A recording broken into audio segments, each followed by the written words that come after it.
La 9531e séance du Conseil de sécurité est ouverte. L'ordre du jour provisoire de la présente séance est la situation au Moyen-Orient, y compris la question palestinienne. L'ordre du jour est adopté. Conformément à l'article 37 du règlement intérieur provisoire du Conseil, j'invite le représentant d'Israël à participer à la présente séance. Il en est ainsi décidé. Je propose que, conformément aux dispositions de ce règlement intérieur provisoire et à la pratique établie en la matière, le Conseil invite l'observateur permanent de l'État, observateur de Palestine, auprès de l'Organisation des Nations Unies, à participer à la présente séance. Comme il n'y a pas d'objection, il en est ainsi décidé. Conformément à l'article 39 du règlement intérieur provisoire du Conseil, j'invite les intervenants suivants à participer à la présente séance. Monsieur Martin Griffith, secrétaire général adjoint aux affaires humanitaires et coordonnateur des secours d'urgence, et Madame Ilse Brands-Keris, sous-secrétaire générale aux droits de l'homme. Il en est ainsi décidé. Le Conseil de sécurité va maintenant aborder l'examen du point 2 de l'ordre du jour. Je donne maintenant la parole à Monsieur Martin Griffith. Merci, Monsieur le Président, and thank you for this opportunity to address the Security Council on the humanitarian situation in Israel and the occupied Palestinian territories. For nearly 100 days, what has been unfolding in Israel and the occupied Palestinian territory is a war conducted with almost no regard for the impact on civilians. In Gaza, the situation remains horrific as relentless Israeli military operations continue. And we can see this in the tens of thousands of people killed and injured, the vast majority women and children. According to the Ministry of Health in Gaza, more than 23,000 people have now been killed and more than 58,000 injured since the awful events of the 7th of October. We can see it in the enforced displacement of 1.9 million civilians, a staggering 85% of the total population, traumatized and forced to flee again and again as the bombs and the missiles rained down on their places of residence. And we can see it in the appalling conditions on the ground, shelters overflowing, and food and water running out, with the risk of famine, as we discussed in this council the other day, growing each day. The health system, as Dr. Tedros has reminded us, is in a state of collapse. Women are unable to give birth safely. Children cannot be assured of vaccination. The sick and injured cannot get treatment. Infectious diseases are on the rise, and people have been seeking shelter and refuge in hospital yards. And now winter, general winter, has arrived in Gaza, bringing with it bitter cold, exacerbating the struggle to survive. This makes it all the more deplorable that facilities critical to the survival of the civilian population have come under relentless attack. 134 UNRWA facilities have been hit. 148 UN personnel and NGO staff, humanitarian aid workers, have been killed in Gaza. Humanitarian sites have been struck on numerous occasions, despite their identification and notification to the Israeli Defense Forces. In the last few days alone, 2 NGO premises have been hit. Orders for evacuation are unrelenting and come quickly. As ground operations move southwards, aerial bombardments have intensified in areas where civilians were told to relocate for their safety. More and more people are being crammed into an ever smaller sliver of land, only to find yet more violence and deprivation, inadequate shelter, and a near absence of the most basic services. Monsieur le Président, Monsieur Nicolas, there is no safe place in Gaza, as we have so often said in this chamber. Dignified human life, c'est presque impossible. It's almost impossible. Where the pre-crisis population was around just 280,000 people, is now home to 1 million displaced persons, and more continue to arrive each day. Multiple families are crowded into single apartments with no running water or working toilets. Tents are pitched and improvised shelters are built wherever possible, including sidewalks, squares, and in the middle of the streets. It is currently hard to imagine that people would or could move back northwards. Our efforts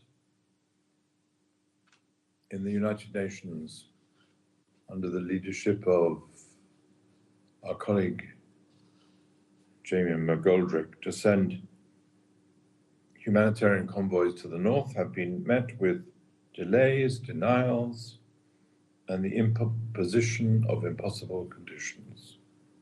The lack of respect for the humanitarian notification system, the deconfliction system, puts every movement of aid workers in danger, as do the wholly insufficient quantities of armored vehicles allowed us, and the limited communications allowed us for import that we have been allowed to bring in. My OCHA colleagues, my own colleagues from my office, who have managed to make it to the north in recent days, describe scenes of utter horror. Corpses, dead people left lying in the road, people with evident signs of starvation, stopping trucks in search of anything they can get to survive. And even if people were able to return home to the north, we know from the statistics of buildings destroyed, many no longer have homes to go to. Monsieur le Président, et c'est ce que je l'ai dit avant dans les autres séances, as I've said at previous meetings, providing humanitarian assistance across Gaza, c'est presque impossible. Is almost impossible. Our access to Khan Yunis and the middle area is largely absent and impossible.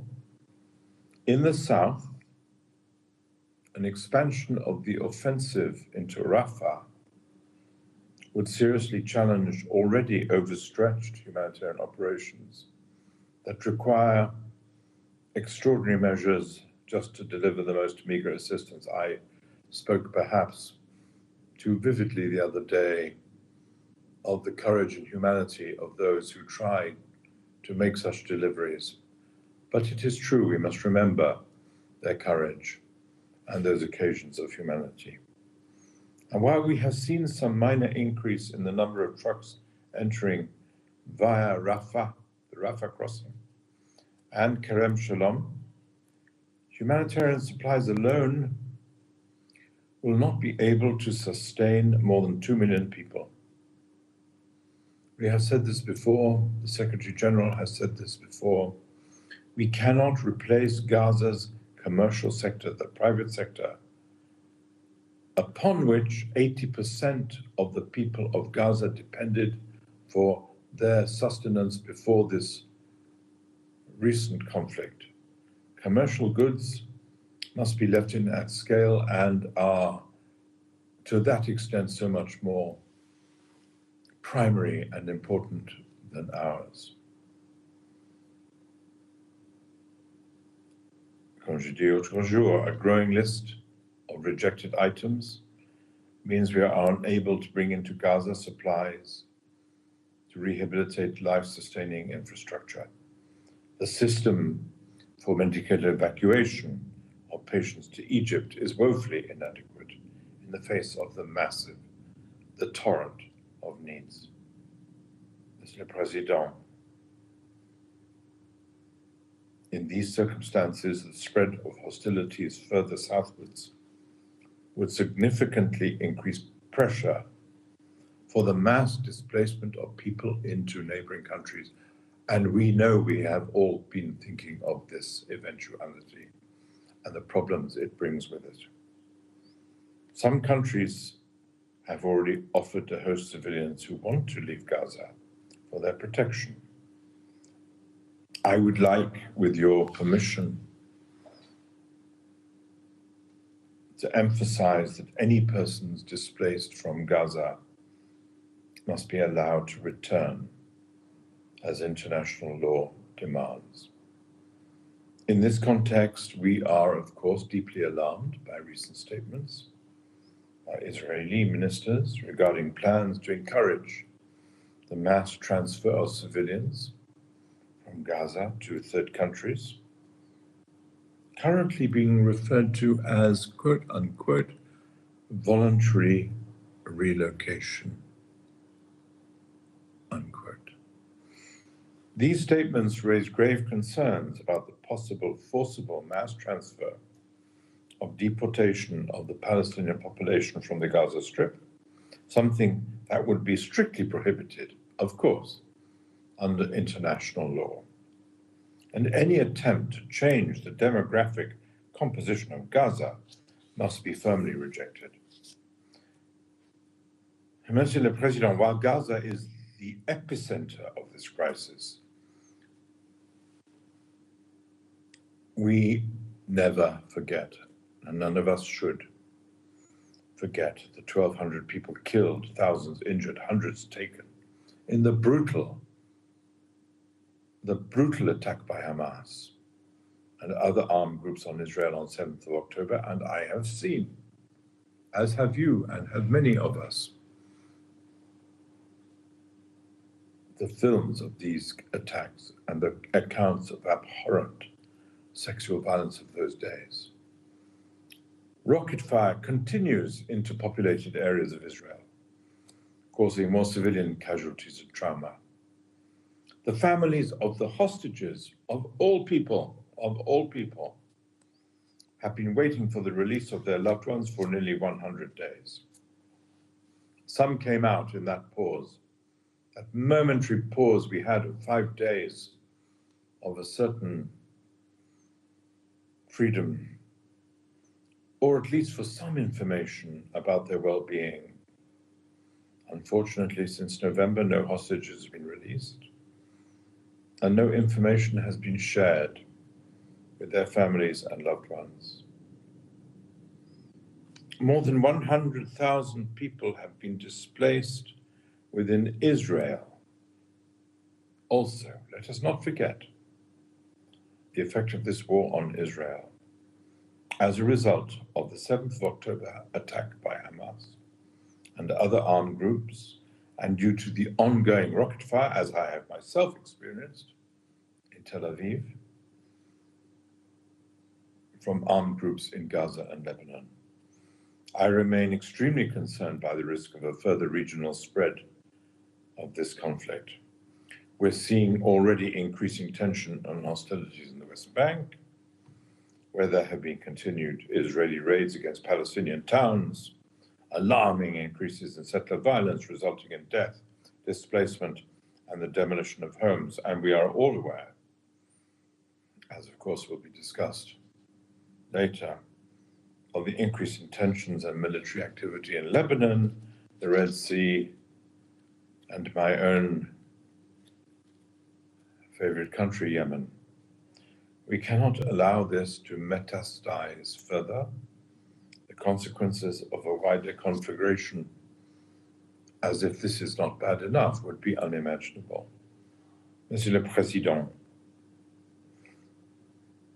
what we have seen since October the 7th is a stain on our collective conscience. Everyone in this room, everyone listening to these words. Unless we act, it will become more than that. An indelible mark on our claims to humanity. People will continue to suffer and to die from the rockets, the bombs, the missiles, the bullets, the lack of safety, the trials, the inadequate services, and the increasing numbers from starvation, disease, and exposure. And we heard yesterday reports that starvation, disease, and exposure are beginning to rival the impact of deaths and wounds and suffering on the people of Gaza from the bombing. We cannot let this happen. So of course I reiterate my call for greater compliance for international humanitarian law. Ilse will be even more eloquent than me, including the protection of civilians, the infrastructure they depend on, the provision of essentials for survival, the facilitation of humanitarian assistance at the scale required, and the humane treatment and immediate release of all hostages. And as I did perhaps excessively, l'autre jour, l'autre soir, I reiterate my call for a ceasefire. Most of all, I reiterate that call for a ceasefire, for this council to take urgent action to bring this war to an end. Monsieur Nicolas, je vous remercie. Nicolas, I thank you. Je remercie beaucoup, Monsieur Griffiths. Thank you very much, Mr. Griffiths, son exposé. For your briefing. Et je donne à présent la parole à Madame Ilse Brands-Keris. Ilse Brands-Keris. Monsieur le Président, Excellences, c'est un honneur pour moi de m'adresser au Conseil de sécurité au nom du Haut Commissariat des Nations Unies aux droits de l'homme. La situation accablante et les immenses souffrances auxquelles nous assistons à Gaza sont évitables et prévisibles. Ils ont fait l'objet d'alertes depuis de nombreuses semaines. L'horreur des attentats du 7 octobre, dont nous devons nous assurer que les auteurs soient tenus responsables, ne sera pas oubliée. Palestiniens, la menace de déplacement forcé a une résonance particulière. Elle est gravée dans la conscience collective palestinienne parce qu'ils appellent la Nakba, la catastrophe de 1948, lorsque des millions de Palestiniens ont été forcés de quitter leur foyer. Depuis le 7 octobre, environ 1,9 million de Palestiniens, soit près de 85% de la population de Gaza, ont été déplacés, et pour nombre d'entre eux à plusieurs reprises. Certains ont suivi les ordres donnés par Israël de quitter certaines zones, tandis que d'autres ont fui par crainte d'être également victimes de violences et de graves privations s'ils demeuraient sur place. Les familles ont été séparées, des dizaines de milliers de personnes ont été tuées et des milliers d'autres encore ont été gravement blessées ou portées disparues. Plus de 100 000 personnes ont également été déplacées dans le sud d'Israël en raison du conflit à Gaza, ainsi que dans le nord d'Israël. Il semblerait qu'Israël ait pris des dispositions permettant leur déplacement dans des conditions satisfaisantes. Excellencies, what has happened in Gaza is not just a byproduct of conflict, but is the direct result of the manner in which hostilities have been conducted. Massive displacement in Gaza commenced on 12th October with Israeli authorities' order to Palestinian civilians north of the Wadi Gaza to vacate their homes and go south. While Israel stated that its evacuation orders have been for the safety of Palestinian civilians, it appears that Israel has made scant provision to ensure such relocations comply with international law, in particular ensuring access to appropriate hygiene, health, safety, nutrition, and shelter, and taking steps to minimize the risk of separation of family members. Such compelled evacuations, failing to meet the necessary conditions for lawfulness, therefore potentially amount to forcible transfer, a war crime. In fact, these orders have often been confusing, requiring civilians to move to so-called humanitarian zones or known shelters, despite the fact that many such areas have been subsequently struck in Israeli military operations and the lack of any capacity in the shelters to absorb more people. OHCHR has documented how many civilians have sought in vain to find locations safe from Israel's massive bombardment and other military operations that have been continuing across the Gaza Strip, including in places specifically protected under international humanitarian law, such as hospitals and schools. The UN has documented 319 IDPs killed and 1,135 injured in UNRWA shelters alone since the 7th of October. More than 60% of people's homes have been damaged or destroyed across Gaza. Nowhere is safe. Compounding a 17-year-old blockade imposed by Israel, Israel is failing in its obligations, including as an occupying power, to facilitate entry of sufficient aid and essential commercial goods into Gaza to meet the basic subsistence needs of the civilian population. Distribution of the little aid available to those most in need, nursing mothers, pregnant women, infants and children, aged persons, persons with disabilities, is almost impossible. Hundreds of thousands are estimated to remain in northern Gaza, where almost no humanitarian aid has been permitted, and where the water supply has remained cut, forcing people south since the beginning of the conflict. More than 90% of the population is now suffering from acute food insecurity, and many are on the brink of avoidable, human-made famine. We recall that starvation of the civilian population as a method of war is prohibited. The unacceptably high civilian casualty rate, the nearly complete destruction of essential civilian infrastructure, the displacement of an overwhelming percentage of the population, and the abominable humanitarian conditions in which 2.2 million people are being forced to endure raise very serious concerns about the potential commission of war crimes, while the risk of further grave violations is there, even atrocity crimes, is very real. The prospect of widespread famine and disease as Palestinians are crammed into the tiniest slivers of the Gaza Strip along the Egyptian border in overcrowded and dire humanitarian conditions with insufficient aid and a collapse in provision of basic services, while Middle Gaza and Khan Yunis remain under sustained aerial bombardment, cumulatively heightens the risk of further massive displacement on a widening scale, potentially even beyond Gaza's borders. With people desperate for safety and security, this is a risk the Council must be alert to. As OHCHR has recently documented and reported, since 7th of October, violence by Israeli settlers and Israeli security personnel has also dramatically increased in the West Bank, including East Jerusalem, leading to the displacement of many communities within an increasingly coercive environment, possibly constituting forcible transfer. This comes in a context marked by massive increases in the use of force by Israeli security forces, the detention of thousands of Palestinians, and extensive movement restrictions. The risk of an expanded and intense conflict in the West cannot be ruled out. Incendiary statements by some members of Israel's leadership pushing for permanent resettlement of Palestinians overseas have entrenched fears that Palestinians are being deliberately forced out of Gaza and will not be able to return. This must not be permitted.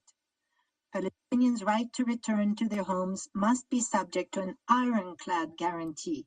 Even if needed, humanitarian corridors are open to allow Palestinians, especially the sick, persons with disabilities, older persons, and pregnant women and children, to flee, including to Israel and the West Bank, including East Jerusalem. Israel, as the occupying power, must support their return by restoring essential services and facilitating the necessary reconstruction of Gaza, particularly given that the scale of destruction and presence of unprecedented levels of explosive remnants of war mean that there are major practical obstacles to the near-term return home of most of those already displaced. Excellencies, we need an immediate ceasefire on human rights and humanitarian grounds, and the unconditional release of all hostages as indispensable first steps towards a durable solution. The protection of civilians must be prioritized, and they must be allowed to find safety and access to life-sustaining assistance wherever they are. Settler violence in the West Bank must be condemned and accountability pursued and settlements stopped. We must also look towards what comes next. This current violence comes in the context of decades of human rights violations. For any enduring solution to this crisis, the underlying root causes must be addressed, and this includes accountability for violations committed on and since 7th of October and in the many years before. Ensuring justice and the rights of all peoples, both of Palestinians and Israelis, are respected and protected is the only basis on which an enduring peace can be built. Merci, Monsieur le Président. Thank you, Mr. President. Je remercie I wish to thank Madame Ms. Brans-Keris de son Brans-Keris exposé for her briefing, et je vais and maintenant I now donner la parole open the aux floor membres du Conseil for qui members souhaitent of the faire une Council who déclaration, wish to à make commencer a par le statement. I représentant de begin l'Algérie. with the representative of Algeria. Merci, Monsieur le Président. Thank you, Mr. President. بداية أود outset, أن أتقدم I would like بالشكر لكل thank من السيدة both إلزا براند Miss كيريس Ilse Brand والسيد مارتن Keris جريفيث and Mr. Martin على Griffiths المداخلات for الوافية. their comprehensive نجتمع اليوم briefings. We meet today والعدوان while الإسرائيلي the Israeli على aggression الشعب الفلسطيني against the Palestinian يقترب people من يومه nears 100 its 100th مع day. صور صادمة على Shocking الشاشات images كل يوم reach us وساعة through our screens من every دون hour and أي every day تحرك جدي without any لوقفها. serious action و to end the مثلما situation. أكد رئيس الجمهورية And as the President of the السيد Republic عبد has المجيد affirmed, تبون Mr. Abdul Majid إن Tebboune, ما يحدث what بغزة is happening in Gaza سيبقى وصمة عار will remain a وصمة disgrace, عار في a جبين disgrace الإنسانية. on the conscience of سيد humanity. الرئيس Mr. نتساءل President, اليوم we wonder today, وتتساءل معنا and so شعوب wonder the العالم people of the world, ألا يكفي is it not enough قتل أكثر من to 30 kill ألف more than شخص 30,000 منهم people, أكثر من including 10,000 more than 10,000 طفل؟ children? ألا يكفي Is it not إصابة enough أكثر من to 60 injure ألف شخص؟ more than 60,000 ألا people? يكفي Is it not تهديم enough أكثر من to 60% destroy more من than مباني غزة؟ 60% of the ألا buildings in يكفي Gaza? Is أن it not كل enough سكان غزة for the entire يواجهون population الآن of Gaza خطر to face المجاعة؟ the risk of famine نعم now?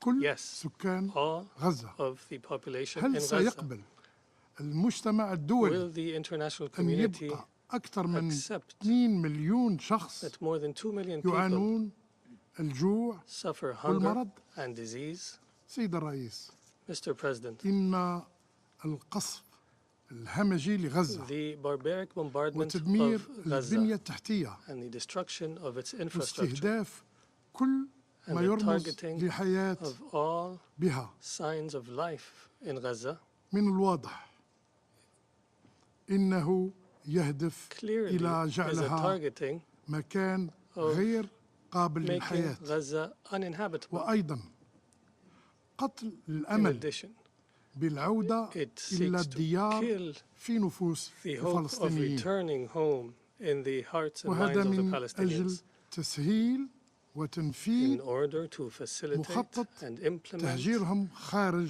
the أرضهم. strategy of displacing the Palestinians outside their وهي land. سياسة يكثر من يدعمها اليوم Is a policy بين that مسؤولي enjoys a lot of support سلطات among الاحتلال the officials of the وذلك occupying power للعمل today. على تصفية القضية الفلسطينية The objective is خلال to terminate the تفريغ Palestinian الأراضي question الفلسطينية المحتلة by من سكانها. evacuating نعم. the occupied territory of الأراضي its المحتلة. inhabitants. Yes, the entire في occupied الوقت territory. الذي نركز At على the غزة time when we لأن focus on الأمور Gaza, بها because the تجاوزت situation in Gaza has exceeded أسوأ ما يخطر the worst على that بال any البشر. human being can imagine. لا يجب We أن must also نغفل not على الضفة الغربية والقدس the الشريف. West Bank and Jerusalem. إن مخطط التهجير القسري يجري الآن Plan of على forced كل displacement الأراضي is الفلسطينية unfolding now throughout من the خلال Palestinian القصف territory through والهدم bombardment and destruction ومن خلال الاستيطان and through settlement والضم. and annexation. سيد الرئيس، Mr. President, لكن هذا المخطط this سيكون plan مصيرها is destined الفشل. to fail. يجب أن يكون موقفنا واضح Our position must be لرفض clear تهجير in الفلسطينيين rejection من of the أرضهم. forced displacement of Palestinians على from their الجميع land. Everyone أن يدرك must understand إنه لا مكان للفلسطينيين that there is no place for إلا Palestinians على except on their land. وإن أي تهجير لهم Any هو displacement مخالفة of the Palestinians صريحة is a clear للأحكام violation القانون of الدولي، international لا law, سيما in المادة particular Article 49 49 من اتفاقيات Fourth Geneva جنيف Convention. الرابعة. على المجتمع الدولي the international خاصة community, مجلس الأمن in particular the Security أن Council, يتكلم بصوت must speak واحد with one وقوي strong لرفض voice تهجير الفلسطينيين against the displacement لا أحد of the Palestinians. داخل هذا القاعة No one inside this chamber يمكن أن يبقى صامتا can remain أمام silent هذه المشاريع. as such إن plans الصمت هنا unfold. Silence is complicity. إن الصمت هنا Silence is تواطؤ. complicity. في الختام سيد In الرئيس، conclusion, Mr. President, نجدد we reiterate مطالبنا بوقف our عاجل call for an ودائم urgent لإطلاق and النار. permanent ceasefire in Gaza. كما نجدد We also دعمنا reiterate our الثابت support, our firm للشعب support الفلسطيني of the شقيق Palestinian people حتى إقامة until the دولته establishment المستقلة of their independent state وعاصمتها القدس الشريف. with Jerusalem as its capital. Thank you. Je remercie le I représentant thank de the l'Algérie de sa representative of déclaration et Algeria je for donne la that statement. parole I à la give the floor to représentante the des representative of the États-Unis. United States. Thank you, Mr. President. And thank you, Undersecretary General Griffiths and Assistant Secretary General Brands Caris for your briefings. It has been more than 3 months since Hamas carried out the deadliest attack against Jews since the Holocaust and set this conflict into motion. A conflict that has killed and displaced far too many people. According to UN estimates, more than 1.8 million Palestinians in Gaza have been internally displaced. People are sheltering in overcrowded UN facilities. Others are living in the streets, entire families, young children, the elderly. The situation is heartbreaking and untenable, and the United States' position has been clear and consistent. Palestinian civilians in Gaza must be able to return home as soon as conditions allow. Just this week, while in the region, Secretary Blinken announced that Israel has committed to have the United Nations send an assessment team to the north of Gaza. The United States has also made clear that civilians must not be pressed to leave Gaza under any circumstances. We unequivocally reject statements by some Israeli ministers and lawmakers calling for a resettlement of Palestinians outside of Gaza. These statements, along with statements by Israeli officials calling for the mistreatment of Palestinian detainees or the destruction of Gaza, are irresponsible, inflammatory, and only makes it harder to secure a lasting peace. But just as these words send the wrong message, so too do the words we are not hearing from this council. Why can some council members still not bring themselves to condemn Hamas's horrific terrorist attack on October 7th? Why have some council members stopped talking about the plight of the more than 100 hostages being held by Hamas, or the fact that Hamas and Hezbollah continue to fire rockets on Israel? Roughly 250,000 Israelis are internally displaced because of these relentless attacks. And why have some council members refused to hold Hamas accountable for using civilians as human shields? We urge all member states to speak out and press Hamas and Hezbollah to do what is necessary to end the violence and displacement they have wrought.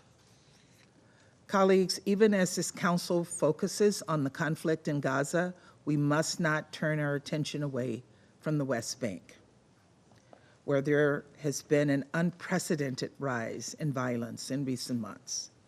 We've seen Palestinian extremist militants carry out attacks against Israeli civilians. We unequivocally condemn these attacks, just as we unequivocally condemn attacks by Israeli extremist settlers that target Palestinians and their property and displace entire communities. The United States strongly opposes the advancement of settlements in the West Bank, and we strongly oppose the violence that has come to characterize them. At their core, settlements undermine the geographic viability of a two-state solution, exacerbate tensions, and further harm trust between Israelis and Palestinians. At least 340 Palestinians in the West Bank have been killed by Israelis in the past 3 months. And I want to be clear, the United States will continue to respond to this escalating violence, including through our new visa restriction policy. Under this policy, we have taken steps to improve visa restrictions against individuals who are involved in or meaningfully contributing to the undermining of peace, security, or stability in the West Bank. But we know that this is just one piece of the broader picture. And we urge the Israeli government to prevent and investigate settler violence and hold extremists who perpetuate it to account. We also urge the Israeli government to exercise restraint in its operations in the West Bank by respecting civilian infrastructure, especially in refugee camps, and minimizing civilian harm. Finally, we have long maintained that stability in the West Bank is dependent on PA security forces. That means the PA must make steps toward reform and revitalization. And it means Israel must release revenues that allow the PA to pay their security forces. Colleagues, at this profoundly difficult moment, the United States has stepped up to lead and to advance a vision for a lasting peace, where Israel is integrated into the region and terrorist groups can no longer threaten Israel's security, where Palestinians realize their aspirations for a state of their own, and Palestinians in Gaza and the West Bank are unified under the Palestinian Authority, where Israelis and Palestinians live side by side in peace with equal measures of security, freedom, and dignity. This is the only way forward. This is the only way to end this terrible cycle of violence once and for all. The damning reality is that Israelis and Palestinians will forever be scarred by years and years of mistrust